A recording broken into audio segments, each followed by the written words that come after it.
નમસ્કાર. આજે 8મી ઓક્ટોબર એટલે વાયુસેના દિવસ, એરફોર્સ ડે.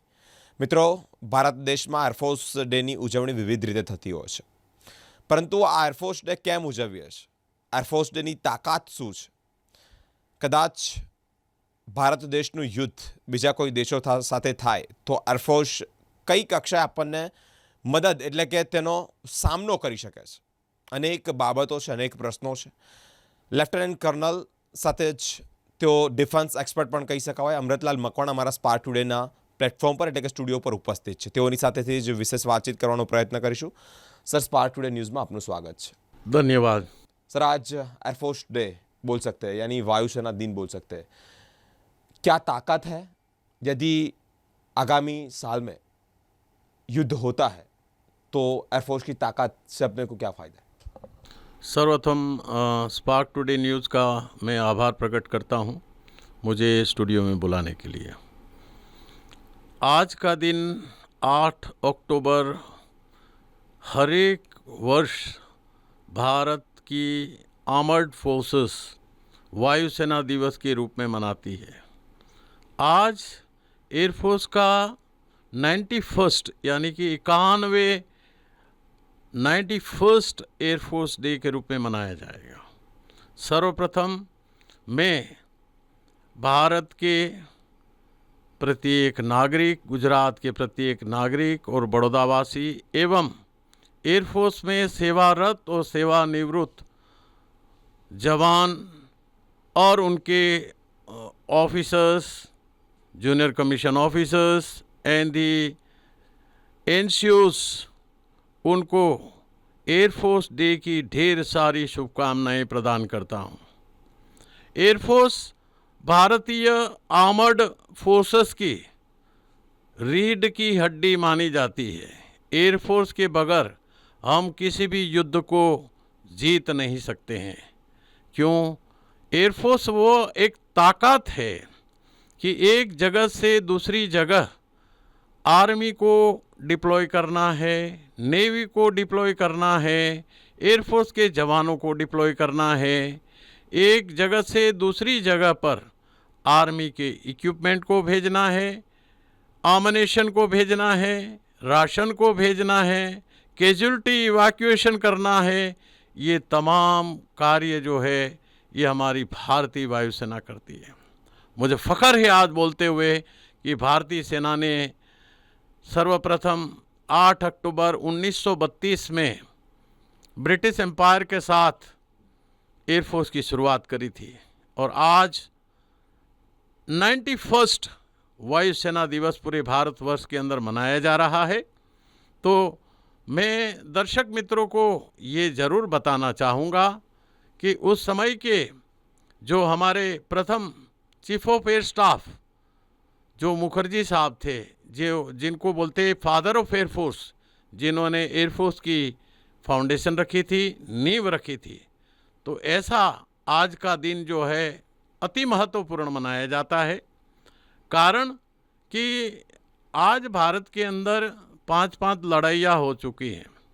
जो 1939 से लेकर के 1949 तक सेकंड वर्ल्ड वॉर हुआ, उसमें भी हमारी ब्रिटिश यानी कि रॉयल इंडियन एयरफोर्स ने बहुत ही सराहनीय काम किया, बहुत ही उम्दा कार्य किया और ब्रिटिश आर्मी में भी हमारा झंडा हमेशा के लिए ऊंचा रहा.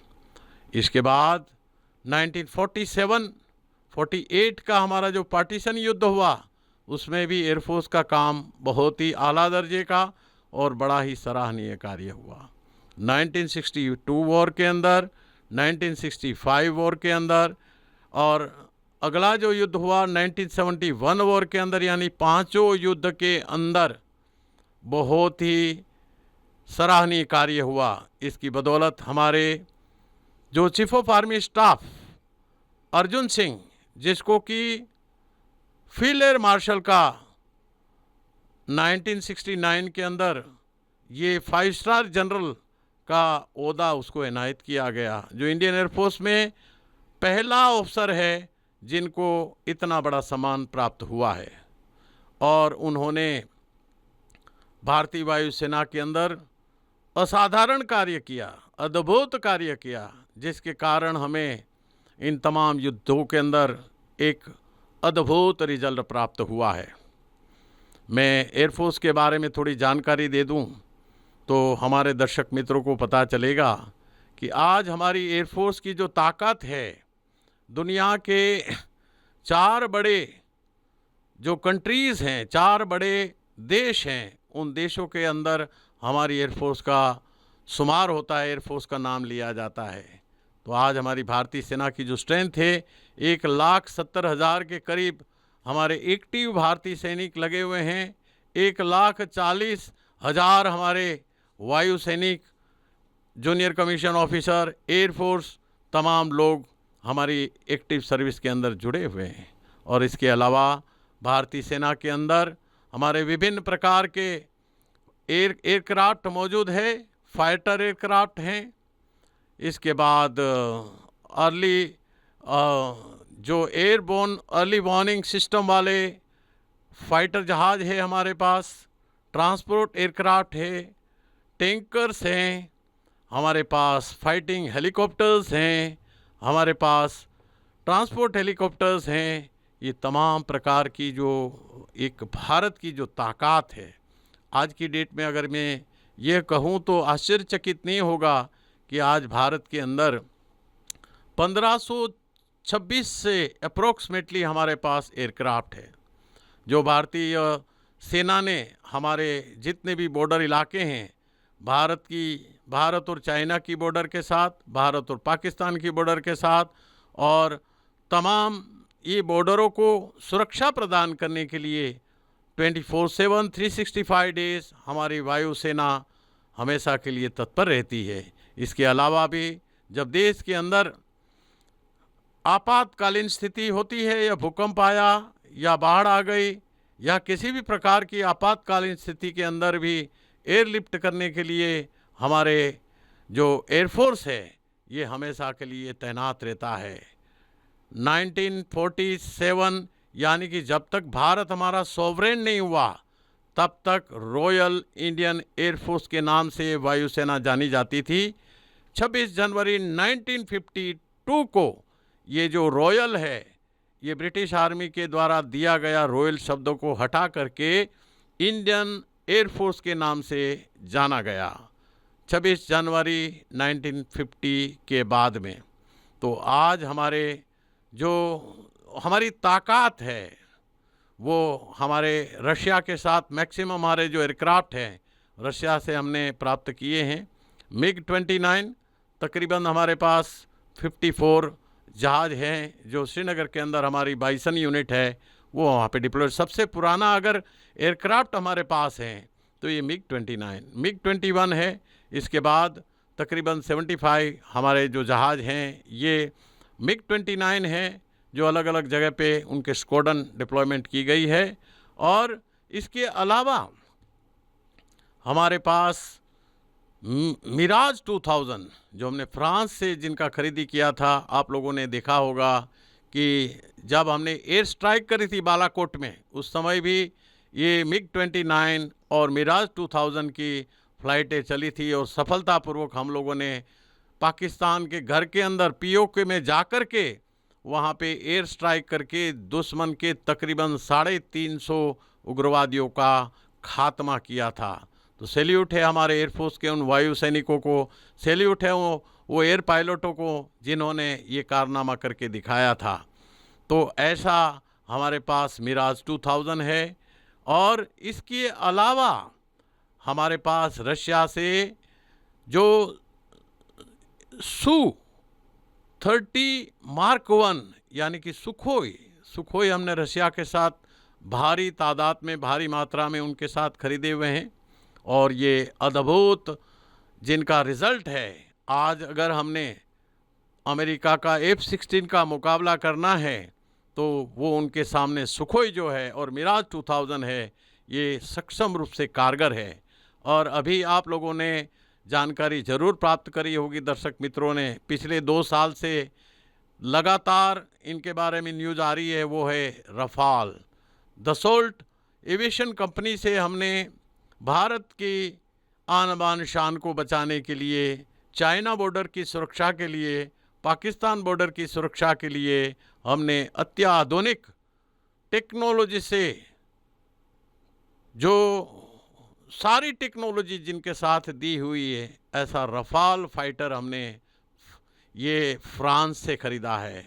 ये अद्भुत फाइटर है जिनके अंदर तमाम प्रकार की सुविधाएं हैं।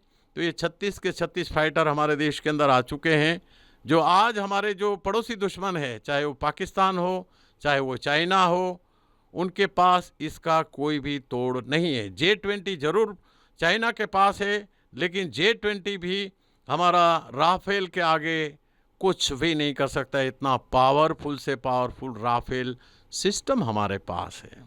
और इसके बाद हमारे पास अत्याधुनिक ग्राउंड अटैक के लिए एक जगुआर स्क्वाड्रन है। बहुत बड़ा जगुआर के कई स्क्वाड्रन है हमारे पास जो ग्राउंड अटैक के लिए, और एक मात्र ऐसा जो एयरक्राफ्ट है जिनके द्वारा न्यूक्लियर अटैक किया जा सकता है, तो ऐसा भी जहाज़ हमारे पास मौजूद है।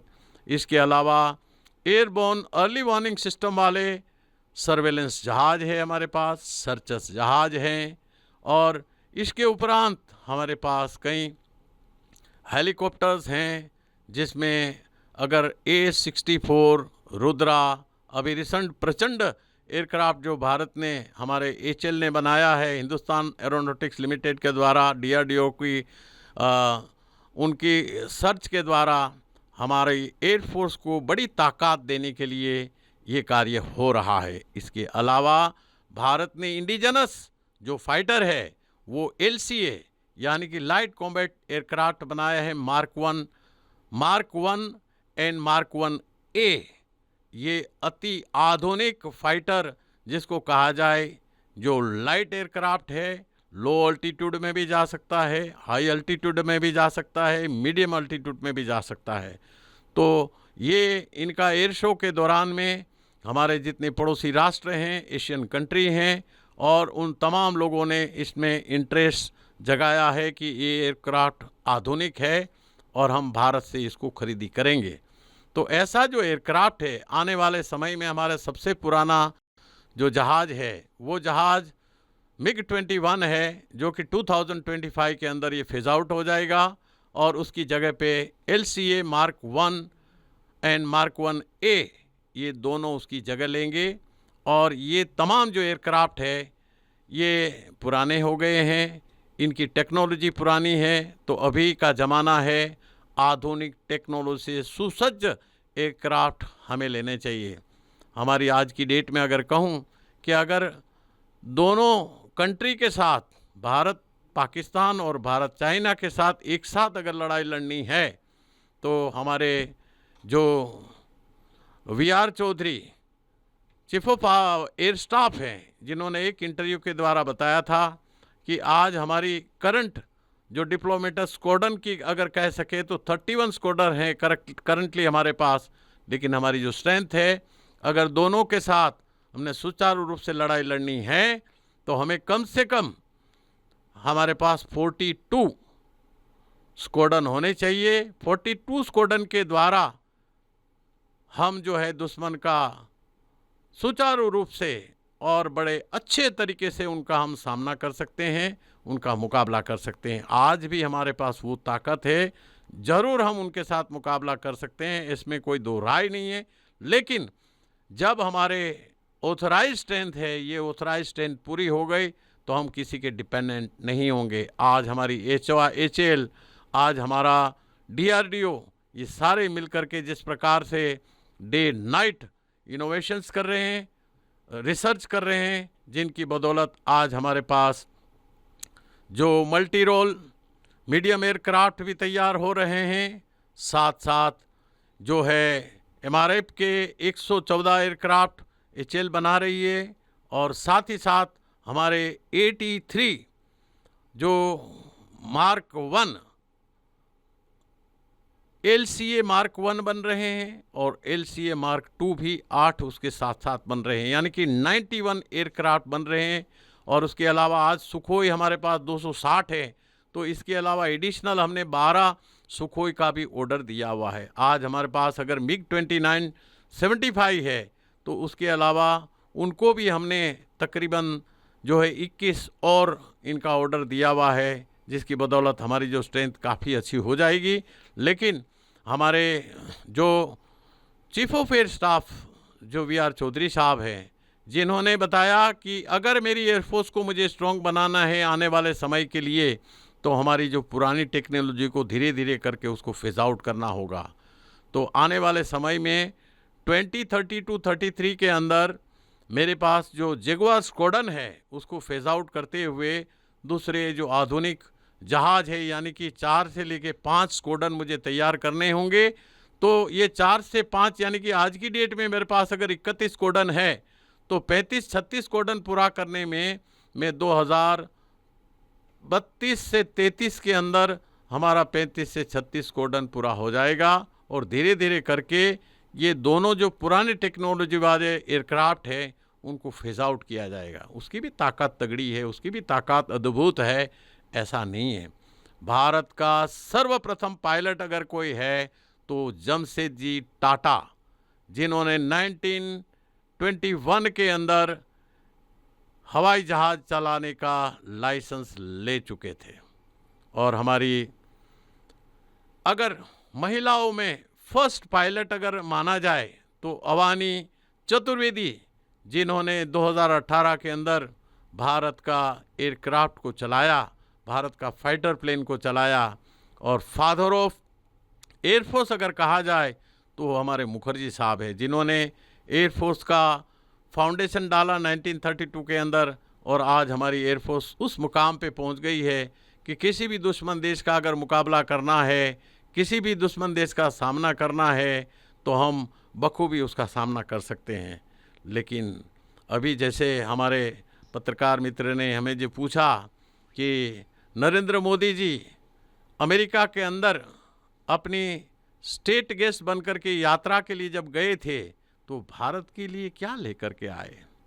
तो मैं आप दर्शक मित्रों को सभी को बताना चाहता हूँ, सबसे बड़ी अगर कोई डील हुई है तो ये $3 अरब की जो डील हुई है, उस डील के अंदर 2 इम्पोर्टेंट डिवाइस उनके पास से खरीदा गया है। वो सबसे पहला अगर कोई ड्रोन है, वो ड्रोन का नाम है MQ-9B प्रीडेटर ड्रोन।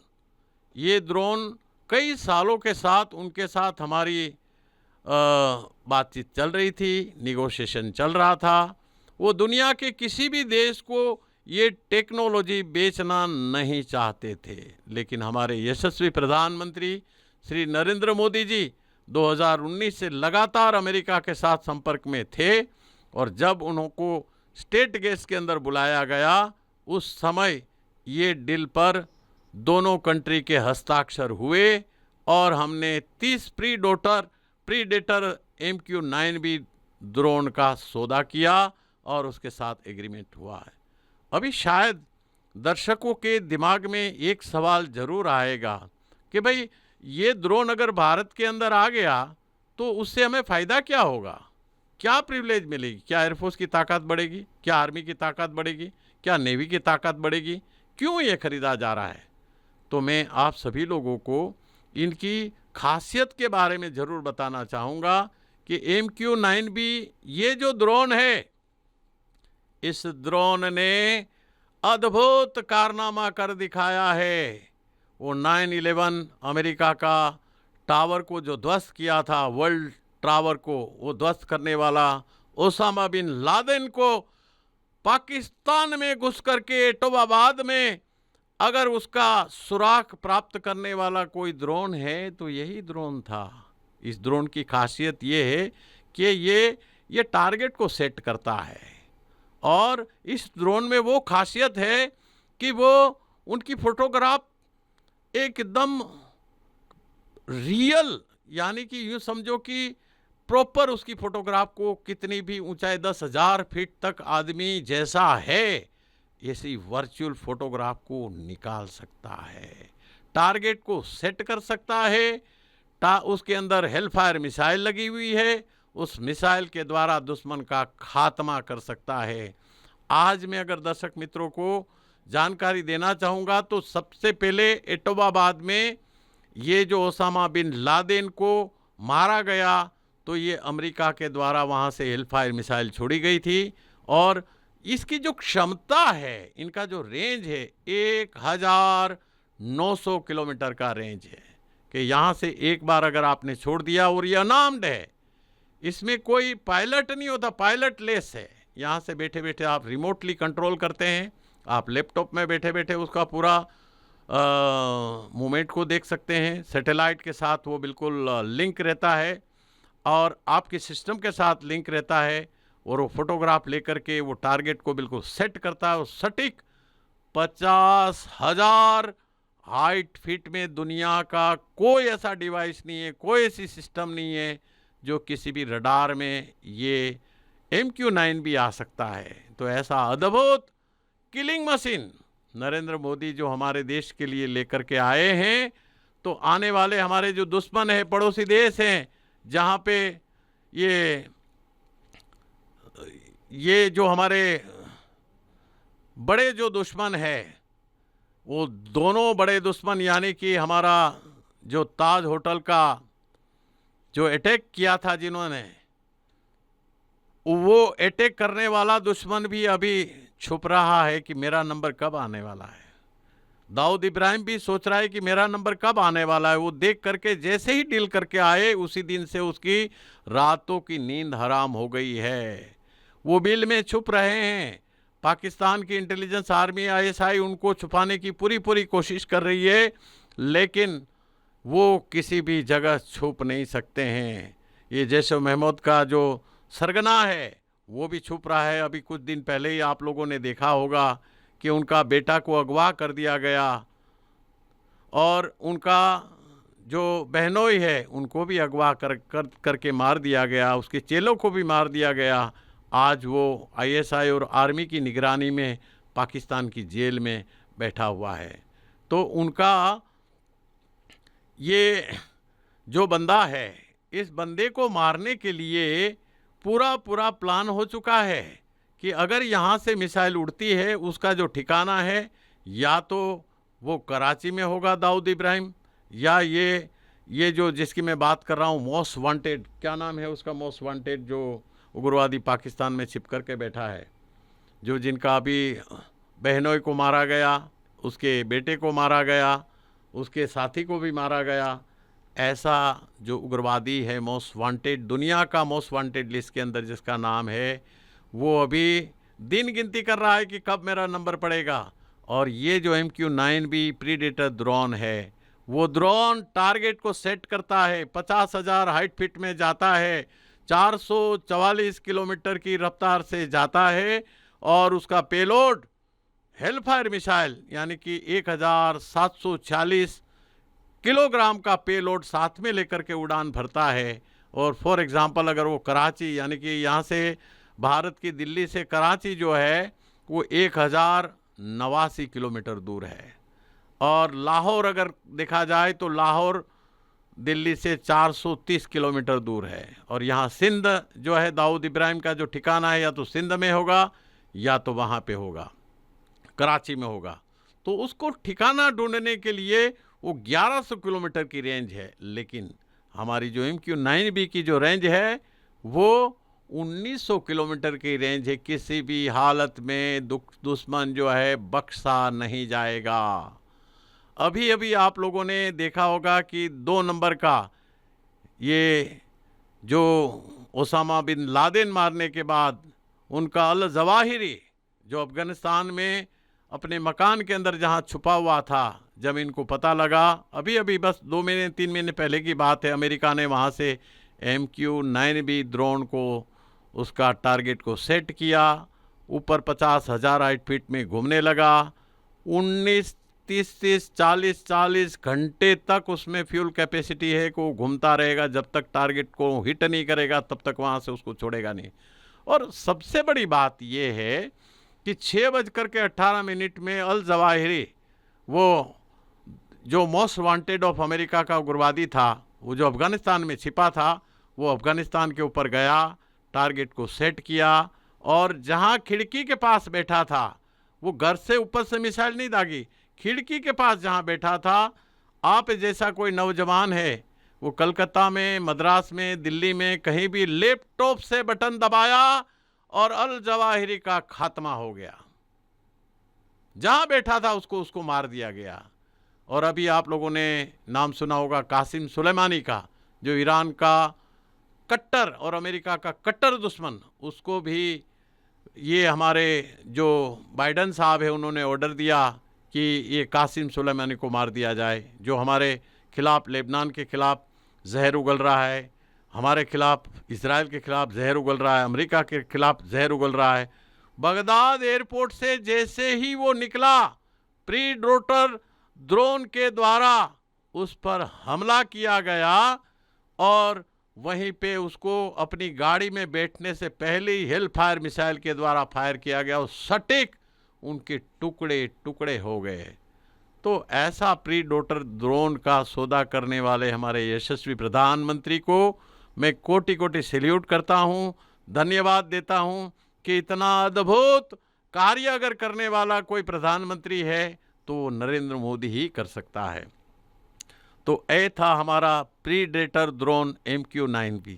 इसके अलावा एक बहुत बड़ी डील करके आए हैं जो आज कई सालों से कोई देश नहीं कर पाया है। और ये प्रीडेटर ड्रोन जो है, अमेरिका ने किसी भी कंट्री को, चाइना को नहीं बेचा है, फ्रांस को नहीं बेचा है, रशिया को नहीं बेचा है, दुनिया के किसी भी देश को ये जो टेक्नोलॉजी है, इस टेक्नोलॉजी को नहीं बेचा है, नहीं शेयर किया। ओनली एंड ओनली अमेरिका के पास है, इजराइल के पास है, और तीसरा देश जो है वो भारत है, जो भारत के पास है। और भारत के पास आने के बाद हम 30 ड्रोन का सौदा किया है, उसमें से 14 ड्रोन हमारे हिंद महासागर की सुरक्षा के लिए हमेशा के लिए 24/7 अलर्ट रहेंगे, और 8 ड्रोन जो है वो थल सेना को दिए जाएंगे, 8 ड्रोन एयरफोर्स को दिए जाएंगे, जो हमारी चाइना बॉर्डर हो, पाकिस्तान बॉर्डर हो या इंटरनेशनल कोई भी बॉर्डर हो, वहाँ पे उसको तैनात किया जाएगा। और हमें जो डिज़ायर टारगेट है, उस डिज़ायर टारगेट के ऊपर हमला कर सकते हैं। पाकिस्तान में छुपे हुए कोई भी उग्रवादी को अगर मारना है तो ये लोकेशन पता करने में, ओसामा बिन का लोकेशन ढूंढने वाला अगर कोई ड्रोन है अत्याधुनिक तो वो MQ-9B था। तो उसी प्रकार से अद्भुत अगर कोई है तो ये है। और दूसरा जो है, हमारे यशस्वी प्रधानमंत्री ने जो सौदा करके आए हैं वो है GE F414 इंजन। आप सोचोगे कि ये GE 414F इंजन क्या है? ये अद्भुत प्रकार का इंजन है, जिस इंजन का 1930 के अंदर पेटेंट हुआ था। आज दुनिया के सिर्फ और सिर्फ 3 कंट्री है, 3 देश है जो इस इंजन को बना रहा है। पहला है अमेरिका, दूसरा है ब्रिटेन और तीसरा है रशिया। चाइना के पास भी ये इंजन बनाने की उनके पास कैपेसिटी नहीं है, वो भी रशिया से इस इंजन को खरीदता है। आप सोचोगे कि इस इंजन में क्या खासियत है? ये इंजन 1 करोड़ किलोमीटर तक चल सकता है। इस GE 414 यानी कि ये जो GE इलेक्ट्रिकल कंपनी जो अमेरिका की है और भारत की HL कंपनी के साथ जो हमारा सौदा हुआ है, तो इन सौदे के साथ इस जो इंजन है उसकी जो क्षमता है 40,000 कलपुर्जे हैं उसके अंदर। और ये गर्म इंजन बनाने वाला दुनिया में कोई देश नहीं है। अमेरिका के जितने भी फाइटर प्लेन हैं, चाहे कोई भी फाइटर प्लेन ले लो, अमेरिका का F-35 ले लो, F-22 ले लो, दूसरा कोई भी उनके फाइटर ले लो, उन फाइटरों के अंदर ये GE 414 इंजन लगाया गया है। उस इंजन की क्षमता इतनी ताकतवर है, इनका रिसर्च इतना महंगा है, उसकी ताकत इतनी मजबूत है कि 1400 डिग्री तापमान तक ये इंजन गर्म नहीं होता है। 1538 डिग्री में लोहा पिघल जाता है, 1538 डिग्री सेंटीग्रेड में लोहा बिल्कुल पिघल जाता है। तो ऐसा ताकतवर वाला इंजन भारत ने उनके साथ सौदा किया है।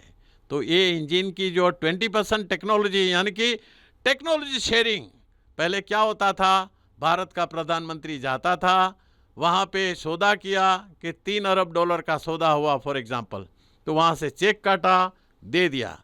नरेंद्र मोदी ऐसा नहीं करते हैं। भारत के यशस्वी प्रधानमंत्री आगे का विजन देखते हैं कि मेरा फॉरेन रिजर्व मेरे पास रहे, मैं ज़्यादा से ज़्यादा लोगों को एम्प्लॉयमेंट दूँ और वो टेक्नोलॉजी भारत के अंदर बने और आत्मनिर्भर भारत बने। तो वो टेक्नोलॉजी अभी भारत में इंजन बनेंगे। 20% अमेरिका रिसेंटली देंगे और बाकी का जो सामान है वो भारत के अंदर पूरी जो वो कंपनी उसको बनाई जाएगी। अहमदाबाद में, साणंद के आसपास में ये कंपनी बनने जा रही है और ये इंजन जो है आने वाले 2-3 साल के अंदर जितनी हमारे इंजन की रिक्वायरमेंट है, आप सोचोगे ये इंजन कहाँ लगाए जाएंगे। अभी भारत ने अभी तक फाइटर का पूरा खांचा बना लिया लेकिन इंजन ही नहीं था। इंजन के बगैर बहुत कोशिश कर लिया लेकिन सारे हमारे प्रयास फेल हो गए। अभी हमारा LCA Mark 1 और LCA Mark 2 जो अभी तैयार हो रहा है उसकी क्षमता डबल हो जाएगी। मार्क 2 बनेगा और जितने भी इंजन हम वहाँ से खरीदते थे उनकी लागत कम से कम नहीं तो 30-40%, 50% ऑलमोस्ट रिड्यूस हो जाएगी। तो हमारी एयरफोर्स को हमने जो आज स्ट्रॉन्ग बनाना, मैंने अभी थोड़ी देर पहले आप लोगों को बताया कि अभी आने वाले समय के अंदर हमें अत्याधुनिक फाइटर की ज़रूरत पड़ेगी। उस फाइटर को अगर मुझे बनाना है, मल्टी रोल मीडियम एयरक्राफ्ट बनाना है या LCA तेजस बनाना है, जो हमारा तेजस इंडिजनस है जो हमारी HAL कंपनी बना रही है, तो उसके अंदर जो ये इंजन लगने के बाद उसकी क्षमता डबल हो जाएगी, उसका पेलोड डबल हो जाएगा, उसके अंदर उतना अद्भुत क्षमता आ जाएगी कि दुश्मन का कोई भी निशाना को मार सकती है। और दुनिया का सबसे पहले अगर कोई लाइट एयरक्राफ्ट है, 4.5 जनरेशन का एयरक्राफ्ट अगर कोई है तो LCA Mark 1 एंड Mark 2 है।